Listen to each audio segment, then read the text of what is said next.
Alright, what's up, guys? So we are on the release date for early access There's Diablo 4 armor in the and chest. gonna just cover some leveling strategies that I'm gonna be using.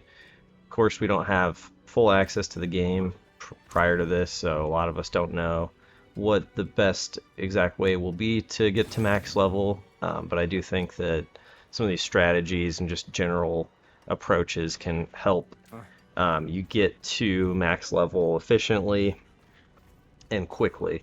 So I just wanted to cover a few of those things now, and hopefully this video will help you guys out. If you don't mind hitting that subscribe button, getting close to 1,000 subs, really appreciate it, helps me out.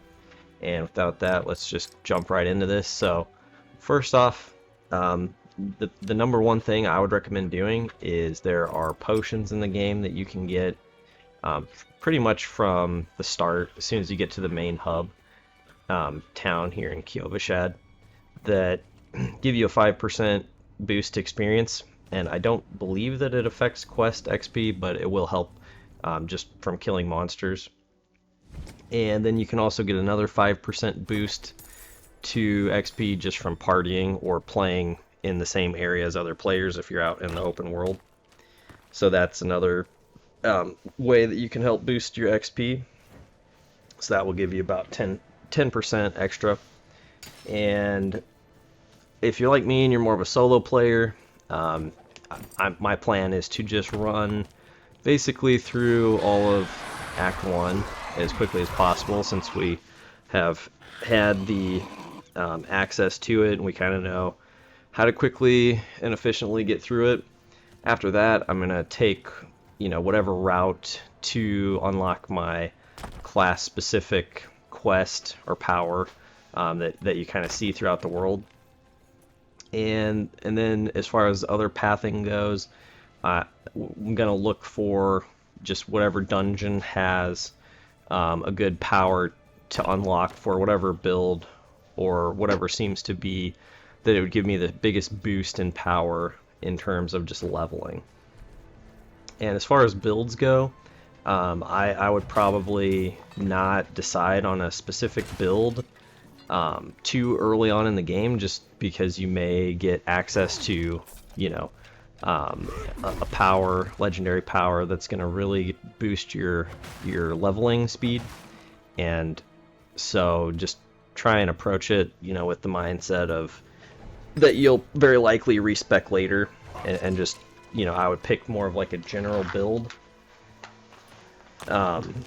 versus trying to min-max right from the start of the game. And then as you start to kind of get some more legendary powers that are going to define your build, that's when I would start to really look at min-maxing at that point, which I'm going to assume is going to be more probably around level 50, once you've kind of completed the main campaign and you're looking at going into World Tier 3. Also, as far as the world tiers go, I am going to advise that you just stay in World Tier 1, because it's going to be the most efficient way to level up in terms of just kill speed. World Tier 2, it takes so much longer to kill everything, and you only get a 20% boost to experience and gold. So unless you're just to the point where you're steamrolling World Tier 1, one-shotting everything, I would just continue in World Tier 1.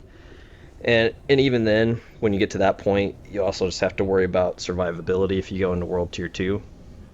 I thought I was to that point in the last beta, and then I went into World Tier 2, and I could not kill one of the bosses to a stronghold. Part of it also was just related to the level cap, because we had max level of 20, and the area was a level 25 area. So perhaps if I was level 25, I would have been fine in World Tier 2, but I did have to back it off to World Tier 1 to get through that. As far as resource management goes, I would advise not upgrading any of your gear outside of potentially your weapons until you get to probably level 50 or so, and you're in World Tier 3, and you start getting some, much higher end drops, because most likely what's going to happen, again, speaking from someone that hasn't had access to the full game, I'm assuming as soon as we complete the capstone dungeon, and from what they have said about gearing, once we get to World Tier 3 and we start to get those drops, you can get drops, I forget specifically what they call that tier of item, but they can potentially have stats that are like level 75 stats that you could get on a level 50 drop. So I would hold off and just save your gold, like I said, with the exception of leveling up weapons. If you get, a really good weapon and you just want to get, slightly higher DPS, even then, early on, you're probably going to be replacing your gear so often that it may still not really be worth it. Also, as you're running around, you're just going to want to constantly pick up all of the, mining nodes and just resource nodes that you'll come across. That's how you're going to get the material, so that later on when you do start to do some upgrades, that you'll have a decent amount saved up. And then also with your herb stuff, that's how you're going to make those potions. I'm going to try and keep a stack of those potions on my character at all times, and just constantly have that 5% buff active. And as you're running around, I would also advise that you stop, as long as it's not really too far out of your path.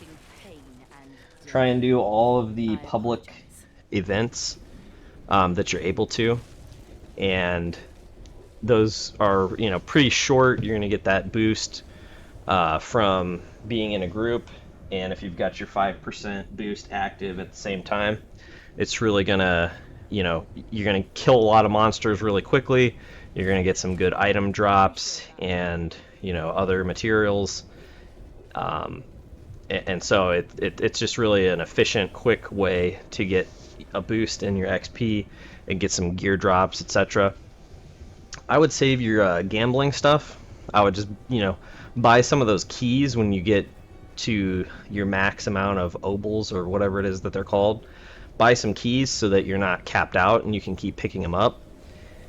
And I would suggest holding off on really going too hard in the gambling until you, again, like I said, get to probably that level 50 area in terms of leveling, and get into World Tier 3.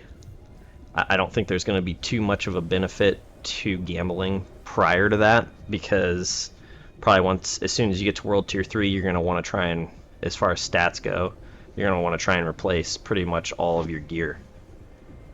With the legendary powers, my advice is going to be hang on to those, even if it looks beneficial to you, unless it's just something you don't really care about having later on in the game. I'm going to advise you to hang on to those until you, again, get to that World Tier 3 and get some of that gear.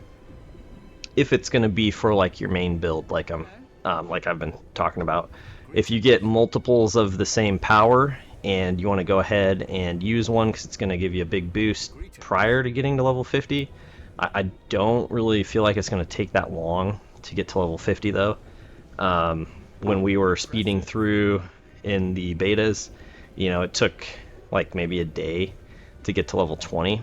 So I'm going to say it's probably going to take like a couple days maybe to get to level 50.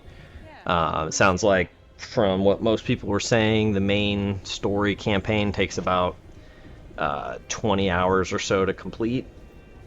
By the time you complete that, you're going to be just about at level 50. So probably in less than a week, we're going to be at that level 50 point. And that's when you're going to really start to want to look at min-maxing your build. So, as I was saying, I would just hold on to all your resources, really, until you get to that World Tier 3.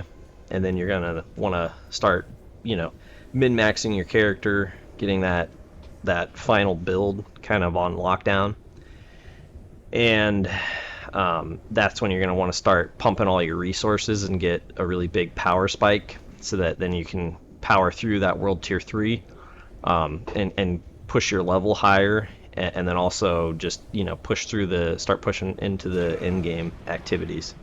So that's kind of my strategy as far as how I'm gonna approach this. I still haven't decided if I'm gonna play barbarian or druid first, but most likely it's gonna be one of those classes that I play. I'm probably gonna look at a little bit more of what's out there in terms of info on the Paragon boards and try and get an idea of kind of what ultimately I want to play in the end game, and then that's probably how I'll make my final decision. So hope this video helps you guys out, and we'll hopefully have a pretty good launch as far as the server stability goes. It's hard to say. A lot of they've done a lot of tests, and the tests have went relatively smoothly. But again, if Blizzard just on launch day doesn't have a really good track record, so I'm kind of assuming that there's going to be some server issues today. Not really sure if I'll try and get in and play tonight or if I'll just wait until tomorrow and see what's happening. But yep, hope this helps you guys out. Thanks for listening, thanks for watching, and remember to give them the D.